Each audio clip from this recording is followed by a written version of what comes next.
Welcome to the Chillness Room, episode 25. So, I don't know how long this one's going to be. Maybe it'll be shorter. Maybe it's just facts. I'm going to say facts. But I want to talk about consuming versus creating. So, I decided to take a hiatus just for a few days from Facebook. Even though I was creating on the platform, I felt like I wasn't able to hear myself, if that makes sense. I noticed something really interesting for me this morning. Suddenly, all the thoughts started coming in at once, and I felt myself trying to reach for a device to help distract from the thoughts that were coming up. And they weren't pleasant thoughts. And so I didn't realize that I had been automatically doing it even before I think the thoughts had started to come in. So by taking this brief hiatus, even though I've been on other platforms like Substack or YouTube, it just doesn't give that same distraction and consumption feel that Facebook does or other types of social media. But my drug of choice has been Facebook. So that I didn't realize that I had been reaching for distraction even before I could begin to think of things myself, because it's an immediate hit that I can get and reduce the feelings that I had been avoiding. But don't get me wrong, this isn't this isn't a problem. I can stop anytime. Oh boy, I think we're going deeper than expected. I forgot that I do have, in fact, an addictive personality. And that is from the chemical burden of being a child and stuff, from alcohol to I don't know what was going on in my dad's body when I was conceived, but he had all types of addictions. So so I can imagine that that kind of type of thing passed on to me. Anyway, I'd given up drugs, I'd given up drinking, I'd even given up smoking. And so now my final vice is this social media that I tap when I am feeling afraid, discouraged, worried, doubtful, as if I'm losing hope, or just I don't want to hear my own thinking, because that thinking can be very negative sometimes. So if I can get online, see a funny reel, and then that makes me feel better, but I'm not really addressing the underlying issues that are causing my discomfort, truly causing my discomfort. So what I love is a data dump. And one thing is that I know for me, maybe not for everybody, but is to separate myself from the thing that I have been feeding on. I'll be completely transparent and honest about that, because probably somebody needs to hear it. I mean, I've got a few amazing people who listen to this chillness room, and that is all I need. If you've gotten even this far, 4 minutes in, to me blathering on for for that amount of time, you're my people. And I love you. So now I have this situation where I'm realizing that I have been tapping this as a resource to keep me from myself. All right, so the things that I've been thinking about have been mainly past issues, past stupid things I've done, things I regret. Like, I can't go back and fix any of that. And I think that helplessness is combated by doing something that kind of distracts me from that place. But what I actually need to do is forgive myself for all those times or whatever is coming up that I have made into something bigger than it probably even was at the time. And now it's just trying to resurface to scare me, trying to scare myself. I don't know why, but it's happening. So we get into this place of, am I consuming? Am I a consumer? Am I watching the reels of other people? Watching other people's experiences, or looking into the world in a different lens, apart from my own? Or am I creating? And so I think that consuming is such a good term for this, because it's like I'm overeating or over indulging or over drinking or over smoking. I'm everything within moderation, right? And I'm just finding it as a way to consume, so that I don't have to face some of the things that I feel guilty about from my past. So I just repeated myself, just in a different way. And maybe you see yourself more clearly in that, or maybe you see yourself in none of this and you're like, no, Kira, you're the one with the addiction problem. I don't have that problem. Good on you. Teach me your ways, you witchy woman. I am, I am all for that, my love. In the meantime, the rest of you with me, the rest of you walk this way. So we have this consuming versus creating. All right. So when we were in our creative flow, yeah, there are going to be things that come up from our past.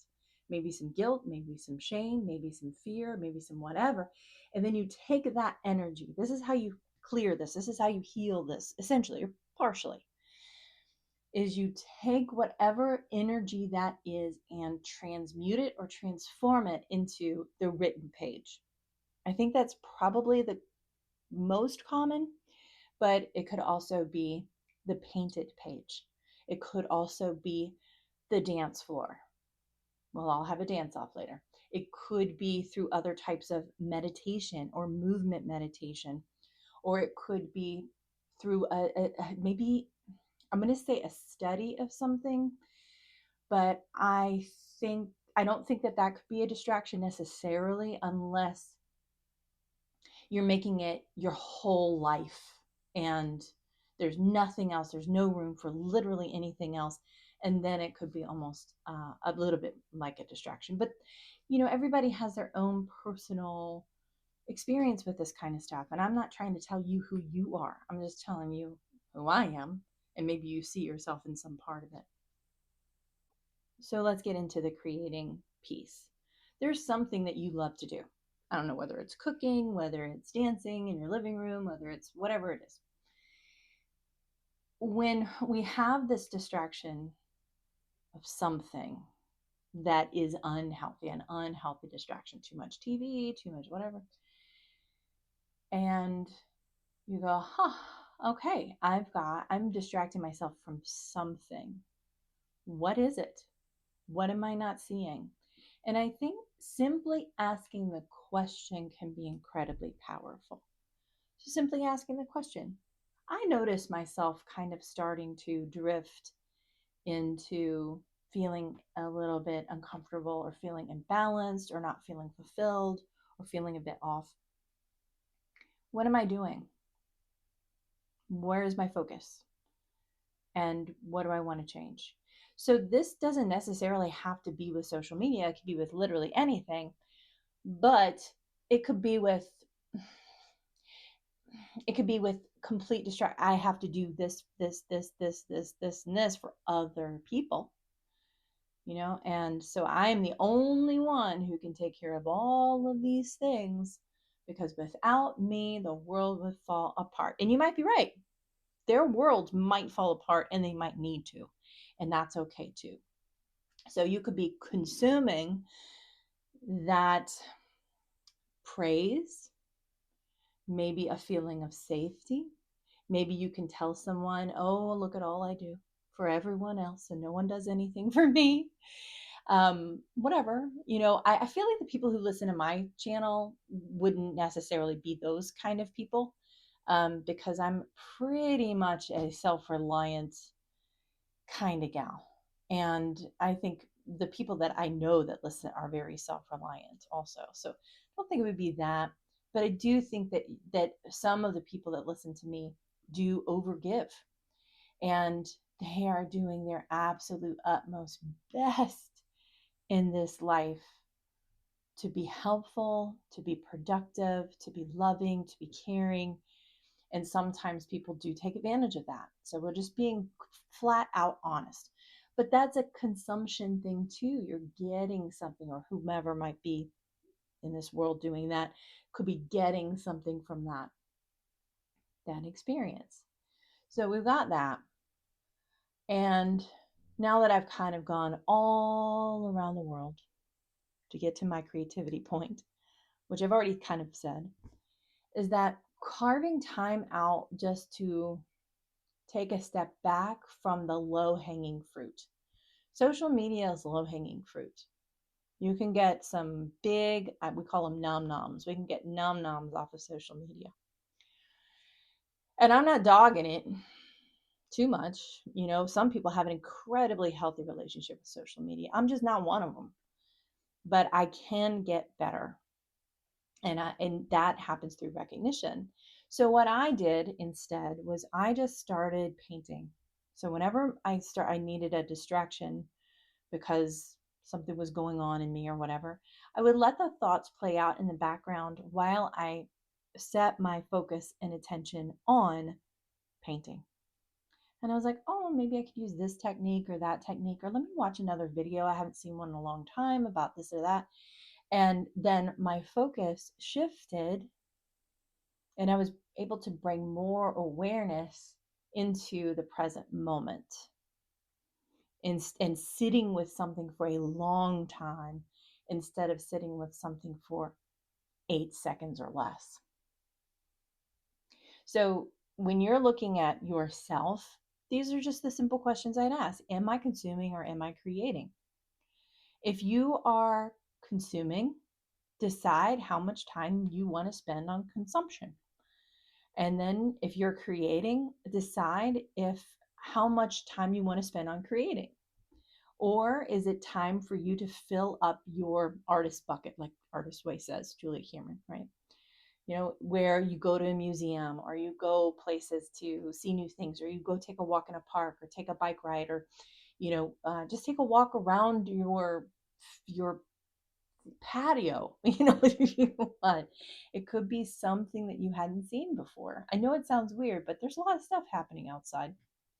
And so that way you kind of start to fill up your creativity bucket. And yes, you might have thoughts come up. And if you do, a simple rule of thumb is, if it's a current thought, the question is, would it matter in 5 years? Would this choice that I need to make, will it matter in 5 years? Most likely, probably not, depending upon the choice.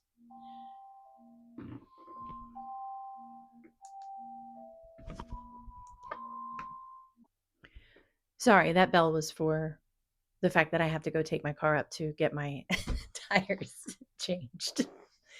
I know you needed to know that. Anyway, so we have, for the 10 of you that listen to this, you see me, you get me, you understand me, you understand why I'm not even going to edit that out because I just don't have the bandwidth. So, what I would say, just to round this all out completely, is that we get a bell on the truth. So, whatever I was saying there was gospel. But from here going forward, I would recommend just being a witness. That's it. You don't have to do anything else. Just be a witness. Fill up your imagination bucket.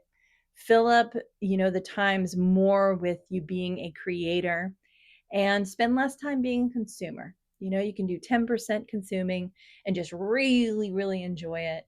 And then the other time, be a creator, where you are either putting something out into the world or you're doing something just for yourself.